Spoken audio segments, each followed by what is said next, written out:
Ready, Coach? I'm ready, sir. I'm ready. Yeah. Coach, Yes, sir. another victory, perhaps even more convincing. Just your thoughts on overall performance of players. Not convincing per se, so honestly speaking. There's nothing as bad as conceding a goal. And coming from a background of a defender, a goal has to be beautiful, must not be careless. You lead in 2-0. It looks like you can gain confidence and build on that and play with more freedom and bravery to try put a bigger print on what you're trying to build. And then all of a sudden you concede a goal. And the way we conceded the goal was not right. It's a corner, the ball gets overfloated, second phase it comes across, then it gets played in an offside position, then a tap in. Even the guy who played the ball was shocked that the referee allowed the ball in. But whatever it is, goal 2-1, then you start to stress. Then you have to think along very thin lines, margins of error less. But the beauty is that they scored the third beautiful goal from Mango. And I also felt Mabas, the guy is talented. He's something else. Any high ball coming to him, his holder play, controls the ball, brings the team closer, in and around the box. From Bloemfontein Celtics, when I worked with him, when he was still at youth, when he went to Orlando Pirates, and I'm saying, Tseho, but why is it that you what's lacking? He lacks nothing. And if one were to start thinking and saying, where do you want Mabasa to go? He's okay here. We are so extremely lucky to have him. Because the next question would be, but wait a minute, you should be somewhere else. Somewhere else where? Maybe abroad. Because the guy has got finesse, he's got the right, and he's intelligent. He's an intelligent person. So he can handle a lot of dynamics. That as well. But what we're trying to fight for is to have a team that plays more as a unit, be more cohesive, with more confidence. Doesn't come easy. And up front as well, you want to see a Malinga clicking with a Mabasa, clicking with a Mango, and also Zuma. He went in, but I felt Zuma is still playing at maybe 4 out of 10 of his potential and capacity.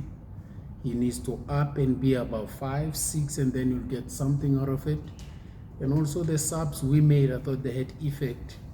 But I must also be very honest and say Cape Town Spurs did give us a good game.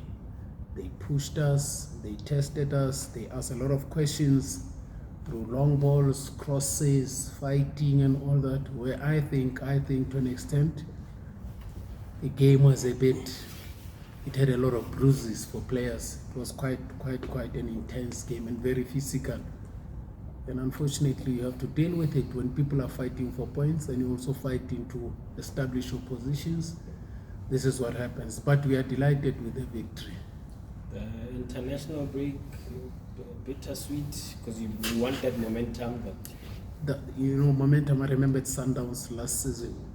There was a heavy discussion on the word momentum. But the word is big as well, because even coming into this match, we were worried about. We had played in Polokwane, and then we did not play the Orlando Pirates match because of the CAF commitments, and then it gave us 10, 14 days of no action. When you come back now, you say, I wonder how we're going to perform. You were banking on the momentum of the win in Polokwane, then Orlando Pirates, and then at least now. But we came through this one. Now you're saying you go into the FIFA week, 10 days at the back of victory. But going into FIFA calendar, it's always best to go with a victory because it's a long period to be thinking of the negative results and so you're building with a positive feel. Yes, momentum will be affected, but at least we have 3 points. We are on 7. We won a match, second in a row. We can start talking about that and also just to deflect the momentum discussion or topic. But it does have effects. Coach, I'm looking at, from where we were sitting, I was watching one Andy Lejali. He celebrated more than the players on the field when the goals came in, and he hardly sat down. The camaraderie, the brotherhood that I see on this team, how did you get that right? Because let me be honest and frank, Coach, when you first had your Zuma, your Jali, your Mhango, and then the word was that Uzowenza and I'm a bad boy. Just take us through that. I didn't see that incident, but if it happened and one hears that, it's a beautiful thing to hear. But again, it further consolidates and it does a blow to the narrative of people labeling others. In my understanding, and I said this, I was at some press conference, I don't remember what press conference was that. I was fielding questions and I was asked the same question, Shaba. And I said to them, if you're dealing with a genius, at some point of their life, if the task is too simple, they start to look for something else, a distraction, then we call them delinquents. No, they are geniuses. AJ has amazing personality. You can't question that. Well, he might have issues with injuries or maybe get into top shape.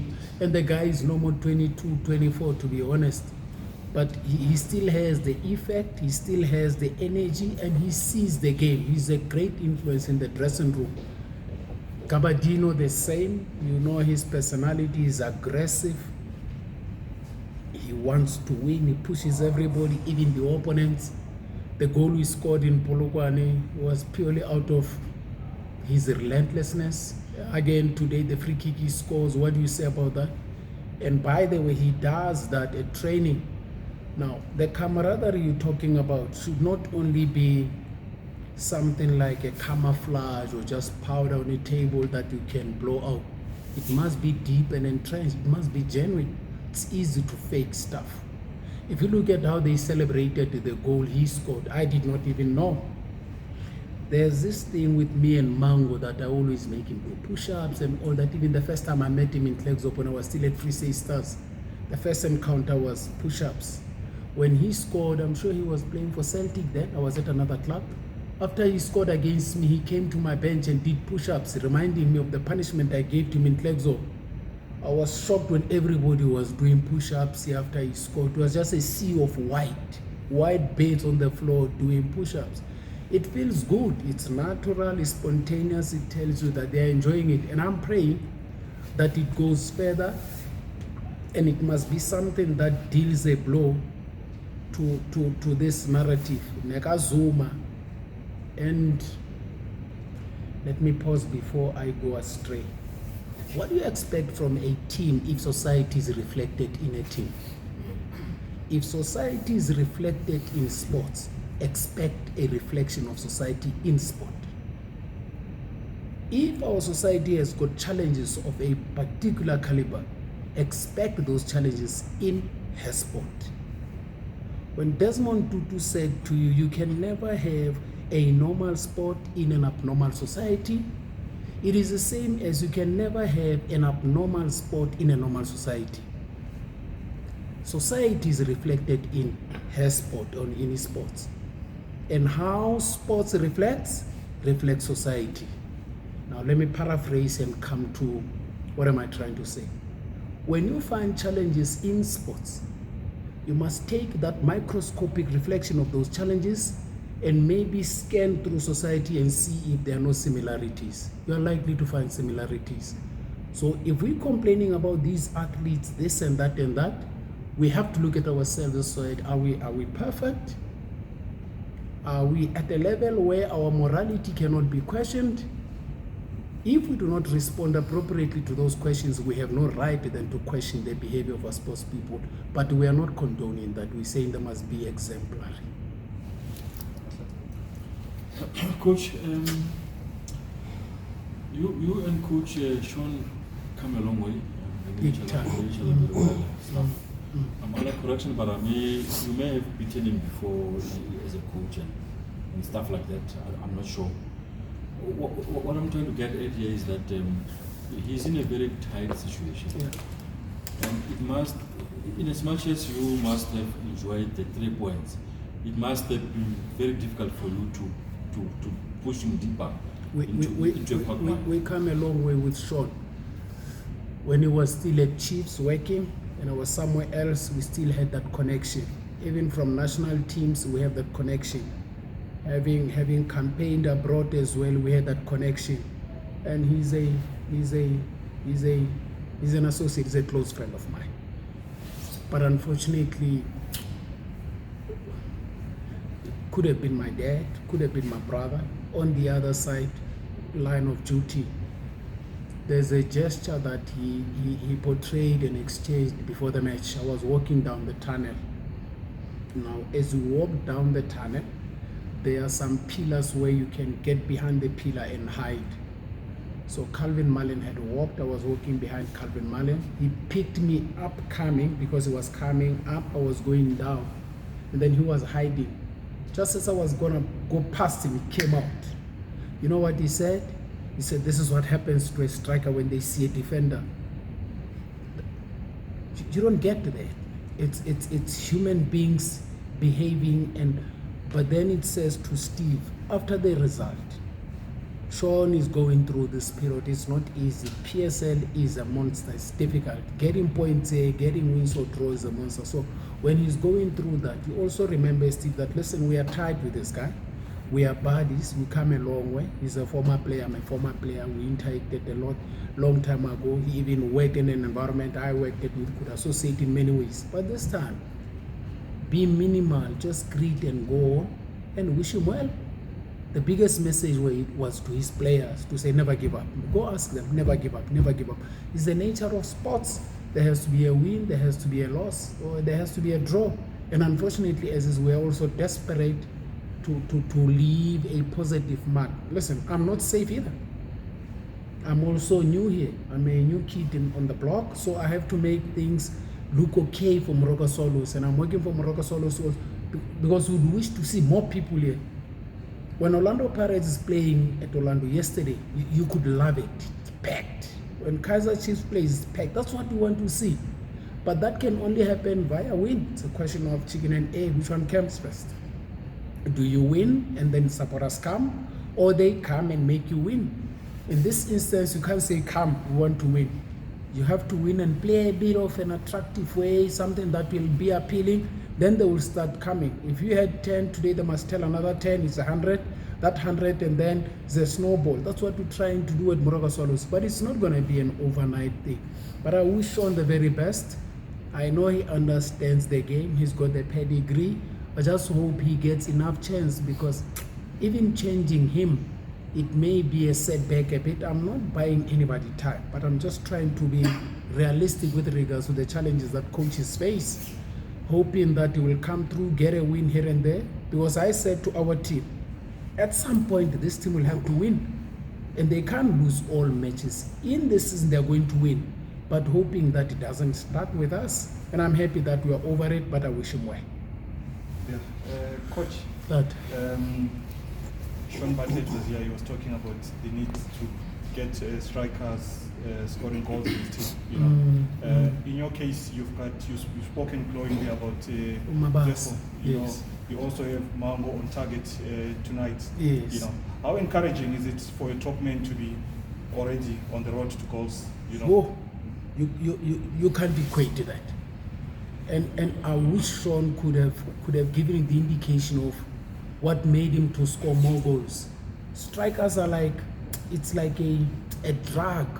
When they score, it invites more goals, because then they are more relaxed, confidence is high, and this thing just becomes an automatic action.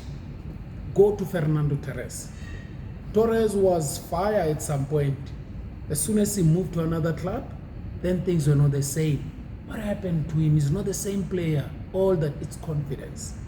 So when your strikers keep scoring, you have to keep giving them the same picture training, same feeling, and then it comes out in a match. So I'm happy that Mabasa is scoring, Mango must score, Zuma must quickly come and score, KG must score. When they keep scoring, and I said to them, I had a small meeting with them before we came here. It was yesterday after training. I said to them, listen, if all four of you, each one of you can give us 10 goals, guys. It's just 10 goals, it's modest. Listen, already Gaba now is sitting on whatever free kick, and Polokwane 2. Seho is sitting on 2 today, and all the 3. So then you say Zuma now has 40 goals in the Premier League.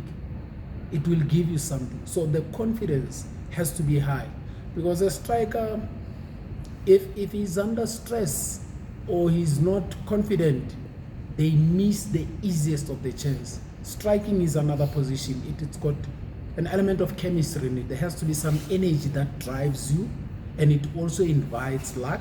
Sometimes you just come, you volley a ball, and then it touches the knuckle, it goes in. And then you tackle just for a tap in, it bounces. Luck as well. So I'm happy that luck is on their side, and they have to ride this wave. Coach, something that I noticed when you joined the club, the players that you brought in, most of them you worked with before.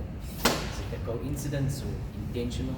And then secondly, on Shaba's thing, what exactly do you tell these players with bad reputation, perceived bad reputations? Your final chance in the PSL? What type of message do you give them? I reflect my weaknesses. I'm not saying I reflect my weaknesses. The only way that someone who's at a position of, who's not at the preferred position, the only way that they can come out of it is to show them that, listen, I'm also fallible, I'm human, I made a lot of mistakes. So when you reflect on your mistakes, it strengthens them. Let me cite an example. Let's say today, Zo writes an article about me. Yeah, Steve Komphela, we saw Steve Komphela doing this and this and this and the I'm depressed and I'm saying like, but Zo, hey, but anyway, I have to chin up and move on. The next day, then Mahlatse writes about somebody, about something even worse than what I went through. You know, that big mistake of that particular person is an inspiration to me. It gives me that, oh goodness me, there's people who are even worse. So you as a person who's working with people who've gone through things, show your vulnerability. You gotta show that, listen, I'm weak, I make mistakes, I'm human. And then the minute you take them to that level, then they accept their mistakes as mistakes and they can correct them. But if I come here like I'm a crystal clear guy, all this and that, I never make mistakes, you're depressing these folks. Now, luckily I've worked with them. I know all of them. Before you can work with a professional, you gotta understand the person. Because before they are a professional, they are a human being. So deal with a human being. The professional will thrive. Now most of us are looking at working with a professional and you neglect the person. You can't, even at your workplace. The minute they treat you like a human being and not a stat, not a guy who submits unbelievable stories, they must understand that house family. Then when they know house family, or you said there was a wedding, who's getting married by your place? No man, my daughter, cousin, whatever. You know, you have a different perspective of your job because you understand that they have interest in you as a person than professional. But there's others, they don't even care. Whether there's somebody sick at your home or mommy has passed on, whatever, they want their job. You will be detached to those people because they are not attached to your person. They are attached to you as a professional. I get attached to players as a person. They must understand that I'm human. The professional will thrive. And then, yes, I work with them at different levels. Not that I deliberately wanted to. They were available. But it takes me back to what is the value that you bring in an environment. When I came to Moroka Swallows and David Mohasha and the people at Moroka Swallows said, okay, come work with us. Obviously, there's something that I must come along with. If you are employed and there's no value add from you, what is the use of your being employed there? My coming to Moroka Swallows, it means I have to bring some attraction. There's value that you bring. Could I have invited Jali because he says, okay, I worked with this guy, I understand this guy, whether it was national team, whatever. He comes and the club obliges because, okay, we can afford this and not perfect. Mango, perfect. Zuma, perfect. Who else? Perfect. And then you find others you've worked with. Makubela, you can, Charlie, I worked with at Aros. Palani as well. Maybe then it says to me, I'm a dinosaur in the PSL. I've worked with everybody, so wherever I go, I come across people I've worked with, even coaches for that matter. I think I've been long in the PSA. And some of these folks, I work with at junior level. There's players, Lee Langenfeld from Stellenbosch. I worked with Lee at under 23, up until the E2s. Look how old they are. That's how far I come in the league and even in the game in South Africa. But one has to still respect the game. And every time you have an encounter with them, yourselves included, always maintain a higher level of respect and recognition of people. Coach, amongst the signings that you've had this season is Yes, that- Usibia. Usibia. Will you please give us some Uvusi. insight? Yeah, idlozi leli. Uzozontshela what is idlozi, those who don't understand idlozi. You know what happened with Uvusi? We were looking for a center back. We had been checking and checking and checking. And then Coach Musanya Tama says, hey man, kuna lo mfana who was at Stellenbosch, Uvusi Sibia. And I remember this guy vividly. I said, no man, I remember when you played them, I was still at Sundowns. This guy was there. But he says, no, he's available. I said, available? How come? I couldn't understand. And then I said, Coach Mled, bring him, let him come train with us. Uvusi comes, he trains with us. I can't believe my eyes, man. We play a rondo, he comes out, he's confident, technique. This guy's even intelligent, he talks, got personality, he's got physique. And I'm going like, wait, what happened with this guy? And then I go to Coach Musa, Coach, don't know what's happening, guy. Now I don't want to ask him directly now, how did you come out? I don't know how he came out from Stellies, but I must thank Stevie, my namesake, for letting this guy out because he's a left-footed centre back. He's good in there, compose on the ball, can build from the back, he can charge like any other person. There's areas that he can improve. But Uvusi was just jackpot, and he fits. Then we played him against Mamelodi Sundowns, first match in the MTN 8. The guy plays well. I'm saying, nobody knows how it came about. But sometimes, as we always say, the energies that you connect with, depending how you connect with them, if you connect with energies the right way, they will reward you the right way. Uvusi buyala. Colleagues. Thank you.